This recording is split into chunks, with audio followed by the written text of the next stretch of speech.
Yamaha phasor version 2 BS4 fuel injection के बारे में जानने के लिए आप मेरी वीडियो ज़रूर देखें, क्योंकि इस वीडियो में मैं आपको इसकी कुछ खूबियां और इसकी कुछ कमियों के बारे में बताने वाला हूं। और उसके साथ मेरे हिसाब से इस बाइक में एक मिस्टेक है जो कि आपको ज़रूर जानना चाहिए। नमस्कार, आप देख रहे हैं बाइक पॉइंट मिंटू और राहुल के साथ। तो आइए देखते हैं।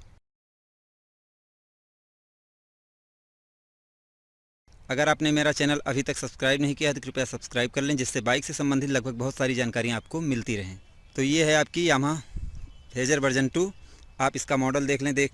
इस बाइक का ये बाइक देखने में अच्छी लगती है और ये स्पोर्ट्स बाइक है 150 सीसी में। और इस बाइक की कीमत लगभग 1,08,000 रुपये है। और यहाँ पर आपको फेजर वर्जन 2 लिखा हुआ मिल जाएगा। और इसमें 12 लीटर का पेट्रोल टैंक लगाया गया है। इसके अंदर 2 सीट हैं। आप इसके साइलेंसर के ऊपर जो कवर लगे हैं और इसके पीछे का मडगार्ड आप देखेंगे तो बाइक देखने में बहुत ही अच्छी लगती है। आप इसका मॉडल देख लें पीछे से भी। और इसके अंदर जो बैकलाइट लगाई गई है वो LED बैकलाइट नहीं है। इसके अंदर बल्ब लगे हुए हैं और इसके जो इंडिकेटर हैं वो फ्लेक्सिबल हैं और बहुत ही अच्छे हैं।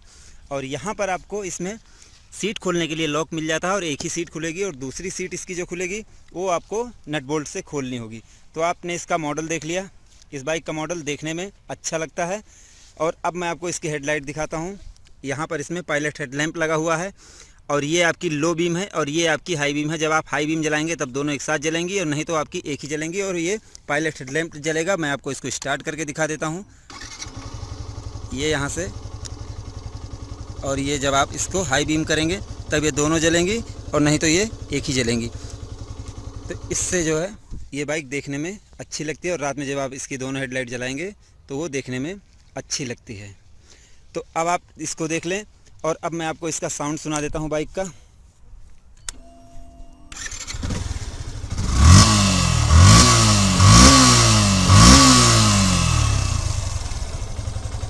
और इस बाइक का आप इंजन का साउंड सुन लें।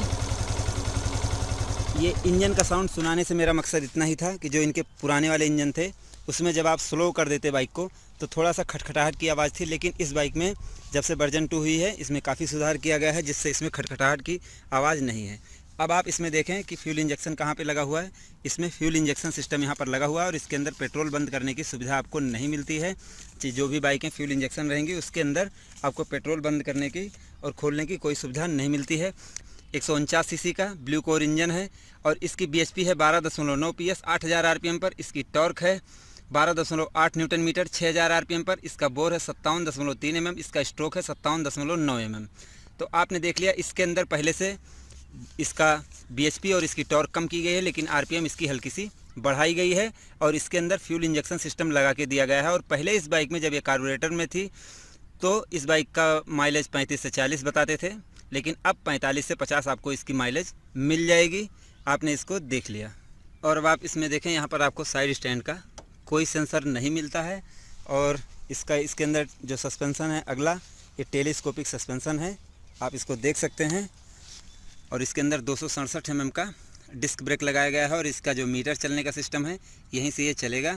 और यहाँ पर आप देखेंगे तो ये 180-70 का इसके अंदर आपको ट्यूबलेस टायर मिलता है और इसका सस्पेंसन भी आगे से बहुत ही अच्छा है। अब मैं आपको इसके पीछे के पार्ट्स दिखाता हूँ। आप इसका पीछे का सस्पेंसन देखेंगे तो इसके अंदर मोनो सस्पेंसन लगे हुए हैं। एक ही सस्पेंसन होता है, देखिए एक ही सॉकर लगा होता है इसके अंदर, ये एडजस्ट किया जा सकता है। और यहाँ पर मोनो सस्पेंसन आपको मिल जाता है। और 140-60-70 का इसके अंदर पीछे टायर लगा हुआ है। ये देख लें आप, ये ट्यूबलेस टायर इसके अंदर लगाया गया है। और आप इसकी चैन को जब देखेंगे तो यामाहा की चैन जो होती है वो बहुत ही अच्छी होती है। चैन स्पॉकेट का मॉडल इनके ऐसा होता है कि जो बहुत जल्दी नहीं घिसता है।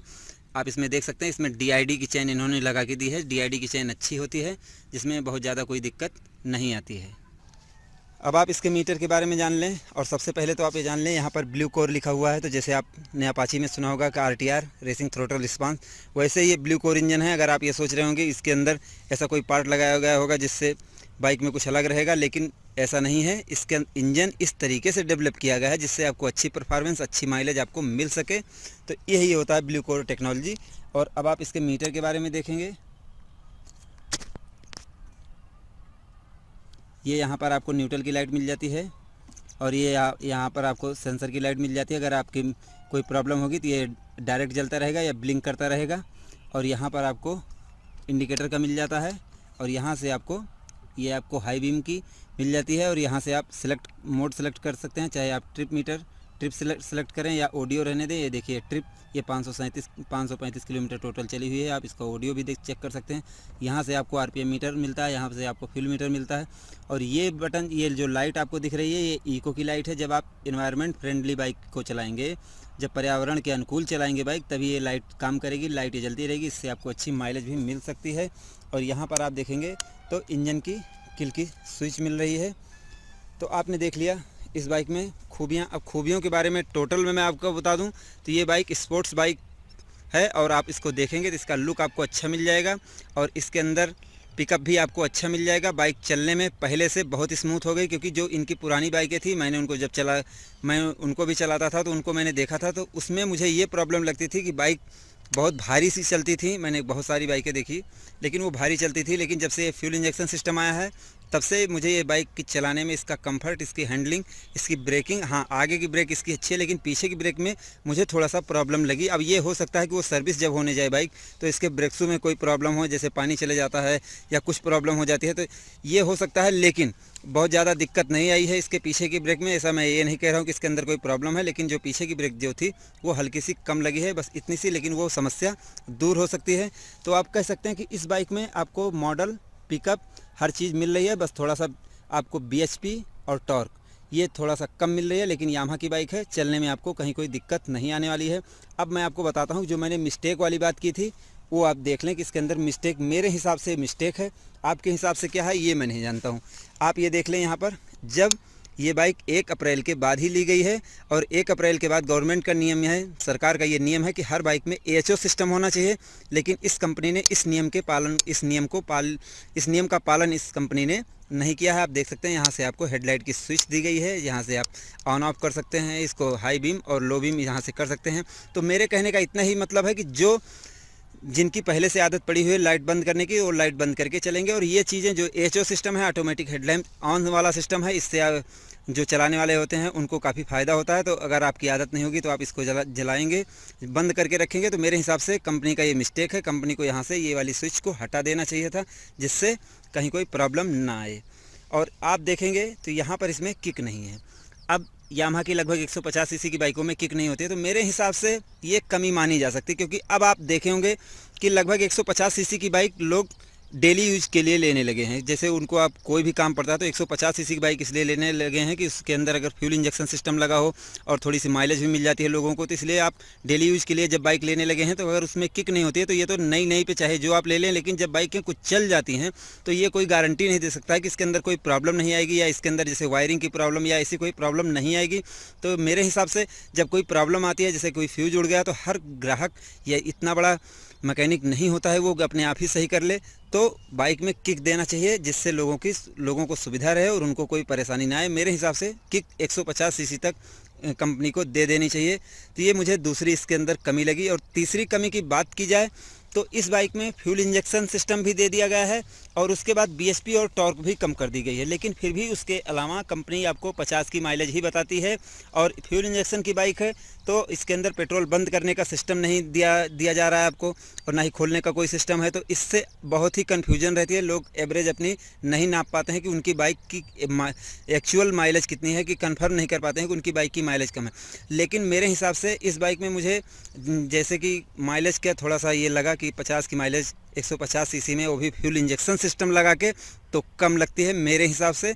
और बाकी चलाने के ऊपर है, अगर आप बाइक ख़रीदना चाहते हैं 150 सीसी, और ख़रीदने का एक मकसद ये भी हो सकता है लोगों का कि जैसे कुछ बाइकें होती हैं वो बहुत ज़्यादा बिकी हैं, तो आदमी थोड़ा सा डिफरेंट चाहता है। तो ये बाइक देखने में अच्छी है और चलने में भी मेरे हिसाब से ठीक ठाक है। बस मैंने जो इसके अंदर कमियां आपको गिना दी कि थोड़ी सी इसके अंदर मुझे माइलेज की कमी लगी, और बाकी मुझे चलाने में इसकी हैंडलिंग और ब्रेकिंग ये फर्स्ट क्लास है, इसमें कहीं कोई मुझे कमी नज़र नहीं आई है। तो अगर आप इस बाइक को ख़रीदना चाहते हैं, अगर आपको ये बाइक पसंद आती है तो आपको इस बाइक को ख़रीदना चाहिए। अगर आपको बाइक नहीं पसंद आती है तो कोई बात नहीं, आप मत खरीदिए।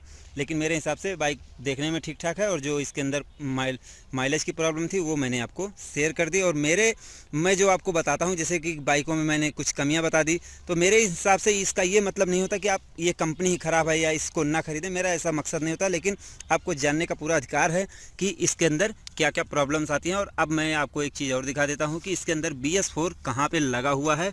आप यहाँ पर देख सकते हैं, ये कैनिस्टर यहाँ पर लगा हुआ है, ये BS4 के लिए है, ये आप देख सकते हैं जिससे ये BS4 के मानकों को ये बाइक पूरा करती है। बस यही एक कमी थी कि BS4 के मानकों को पूरा करती है, लेकिन इसके अंदर AHO सिस्टम नहीं लगा हुआ है।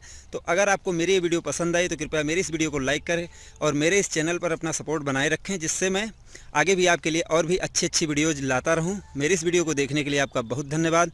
आपका दिन शुभ रहे। धन्यवाद।